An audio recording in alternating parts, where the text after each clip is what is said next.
Hi hello friends, welcome back to Shreshtha Ayaan's vlogs. Last వీడియోలో beetroot జ్యూస్ని filter చేసినాక వచ్చిన పల్ప్ని పడేయకుండా మరొక రెసిపీ చేసుకోవచ్చు అని చెప్పాను కదండి. ఆ రెసిపీ వచ్చేసి బీట్రూట్ చపాతీ.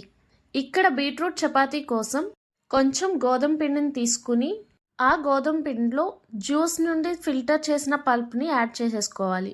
యాడ్ చేసుకున్నాక 1 టేబుల్ స్పూన్ సాల్ట్ని వేసుకోవాలి. వేసుకుని 2 టేబుల్ స్పూన్ జ్యూస్ని కూడా యాడ్ చేసుకుంటే సరిపోతుంది. దీనిలోకి ఇంకా వాటర్ ఏమి యాడ్ చేయకోకుండా వీడియోలో చూపిస్తున్న విధంగా ముద్దలాగా కలుపుకోవాలి. ఈ పిండి ముద్దని 5 నిమిషముల పాటు ఒత్తుకుని కలుపుకుంటే చపాతీలు అనేది సాఫ్ట్గా వస్తాయి.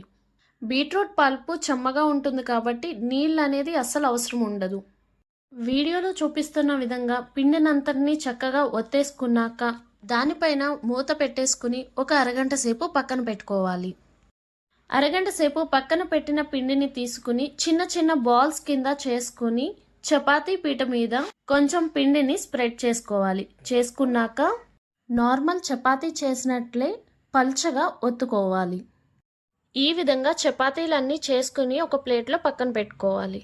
మీరు కావాలంటే చపాతీలని ఈ విధంగానే కాల్చుకోవచ్చు, లేదా మూత సాయంతో సర్కిల్గా కట్ చేసుకోవచ్చు. స్టవ్ ఆన్ చేసి ప్యాన్ పెట్టుకుని ప్యాన్ హీట్ అయినాక ఆయిల్ కొంచెం స్ప్రెడ్ చేసుకుని చపాతీని వేసుకోవటమే. చపాతీ అనేది 2 వైపులా తిప్పుకుని బ్రౌన్ కలర్ స్పాట్స్ వచ్చేంత వరకు కాల్చుకుంటే సరిపోతుంది. ఈ విధంగా ఒత్తుకుంటే గట్టిగా పడకోకుండా ఉంటాయి. ఈ విధంగా అన్ని చపాతీలను కాల్చుకుంటే సరిపోతుంది. అంతే అండి, ఎంతో రుచికరమైన బీట్రూట్ చపాతీలు అనేది రెడీ అయిపోతుంది. ఈ బీట్రూట్ చపాతీల్లోకి ఏ కర్రీ అయినా సర్వ్ చేసుకోవచ్చు.